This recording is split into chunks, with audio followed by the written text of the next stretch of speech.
नमस्कार, मैं सुवर्णा। न्याय टीवी में आप सभी दर्शकों का स्वागत है। कोर्ट राउंडअप की खबरें अब विस्तार से। केंद्रीय जांच ब्यूरो सीबीआई ने गुरुवार को दिल्ली हाई कोर्ट को सूचित किया कि उसने तिहाड़ जेल के अंदर मृत पाए गए 29 वर्षीय गैंगस्टर कैदी अंकित गुर्जर की कथित हत्या के संबंध में अब तक 60 गवाहों से पूछताछ की है।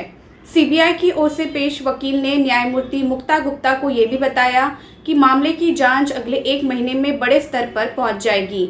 अदालत ने मामले को 17 जनवरी को आगे विचार के लिए पोस्ट करते हुए जांच की प्रगति पर सीबीआई से स्टेटस रिपोर्ट दायर करने की मांग की। इस सुनवाई के दौरान कोर्ट ने सीबीआई से पूछा कि क्या उसने 60 गवाहों के बयान दर्ज करने के अलावा कुछ किया है। गुजरात हाईकोर्ट ने गुरुवार को अहमदाबाद की सड़कों पर नॉनवेज फूड बेचने से मनमाने ढंग से प्रतिबंधित होने का दावा करने वाले कुछ रेहड़ी पटरी विक्रेताओं द्वारा दायर एक याचिका पर सुनवाई करते हुए अहमदाबाद नगर निगम एएमसी को फटकार लगाई। एएमसी ने कुछ लोगों के अहम को संतुष्ट करने के लिए शहर की सड़कों पर से नॉनवेज फूड स्टॉल को हटाने के लिए कहा था। न्यायमूर्ति बीरेन वैष्णव की खंडपीठ ने मामले की सुनवाई करते हुए गुरुवार को अदालत के समक्ष एएमसी के वकील की उपस्थिति की मांग की। गुजरात हाईकोर्ट ने अवमानना के मामलों में अदालत के समक्ष लंबे हलफनामे दाखिल करने की प्रथा पर संज्ञान लेते हुए गुरुवार को सरकारी वकीलों को अपने हलफनामे को अधिकतम 3 पृष्ठों तक सीमित रखने का निर्देश दिया। मुख्य न्यायाधीश अरविंद कुमार और न्यायमूर्ति आशुतोष शास्त्री की खंडपीठ ने मौखिक रूप से टिप्पणी की। 8 पेज 12 पेज में हलफनामा दाखिल करने की ये प्रथा अवमानना के मामले में बंद होनी चाहिए। ये अपीलीय अदालत नहीं है। आप इन मामलों को अपील के मामलों में क्यों बदलना चाहते हैं।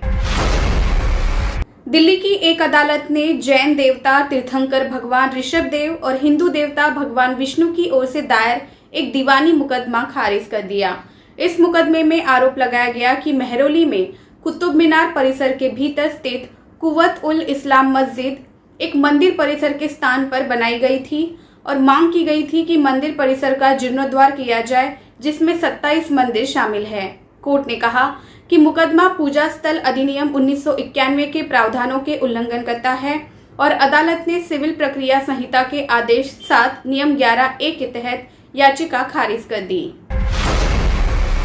याचिका में आरोप लगाया गया है कि 1198 में मुगल सम्राट कुतुबुद्दीन ऐबक के शासन में लगभग 27 हिंदू और जैन मंदिर को अपवित्र और क्षतिग्रस्त कर दिया गया था। उन मंदिरों के स्थान पर उक्त मस्जिद का निर्माण किया गया था। याचिका को खारिज करते हुए कोर्ट ने कहा कि अतीत की गलतियां वर्तमान शांति को भंग करने का आधार नहीं हो सकती। सिविल जज नेहा शर्मा ने कहा, भारत का सांस्कृतिक रूप से समृद्ध इतिहास रहा है। इस पर कई राजवंशों का शासन रहा है। तर्कों के दौरान वादी के वकील ने राष्ट्रीय शर्म के मुद्दे पर जोरदार तर्क दिया। हालांकि किसी ने भी इनकार नहीं किया है कि अतीत में गलतियां की गई थी, लेकिन इस तरह की गलतियां हमारे वर्तमान और भविष्य की शांति भंग करने का आधार नहीं हो सकती। Chief justice of India N V Ramana ने गुरुवार को कहा कि नेशनल लॉ यूनिवर्सिटीज को एलिट माना जाता है और सामाजिक यथार्थ से अलग थलग माना जाता है, क्योंकि इन विश्वविद्यालयों के अधिकांश छात्र कोर्ट में प्रैक्टिस करने के बजाय कॉरपोरेट कानून फर्मों से जुड़ते हैं। वो नेशनल लॉ यूनिवर्सिटी के 8वें दीक्षांत समारोह में संबोधित कर रहे थे। कार्यक्रम में दिल्ली के मुख्यमंत्री अरविंद केजरीवाल और दिल्ली हाईकोर्ट के चीफ जस्टिस DN पटेल भी मौजूद थे। दिल्ली हाईकोर्ट ने साल 2018 में अपने खिलाफ दर्ज मनी लॉन्ड्रिंग मामले को चुनौती देने वाली popular front of India PFI की याचिका पर प्रवर्तन निदेशालय से जवाब मांगा है।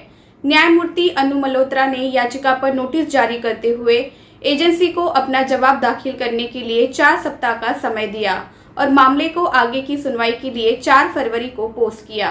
कोर्ट ने यह भी कहा कि ये उम्मीद की जा रही है कि बयान दर्ज करने के समय एजेंसी के CCTV कैमरे चालू रहेंगे। इलाहाबाद हाईकोर्ट के समक्ष एक याचिका दायर कर शिया वक्फ बोर्ड के पूर्व अध्यक्ष वसीम रिजवी, अब जितेंद्र नारायण सिंह त्यागी के नाम से जाने जाते हैं, को सोशल मीडिया या इलेक्ट्रॉनिक मीडिया में विवादित धार्मिक बयान देने से रोकने का निर्देश देने की मांग की गई है। याचिका में उन्हें पैगंबर मोहम्मद और पवित्र पुस्तक कुरान के खिलाफ सवाल उठाने से रोकने का निर्देश देने की भी मांग की गई है। ये याचिका हजरत ख्वाजा गरीब नवाज एसोसिएशन के सचिव मोहम्मद यूसुफ उमर अंसारी ने एडवोकेट साहिर नकवी के माध्यम से दायर की है। फिलहाल बस इतना ही। अन्य खबरों के लिए जुड़े रहिए न्याय टीवी के साथ। नमस्कार।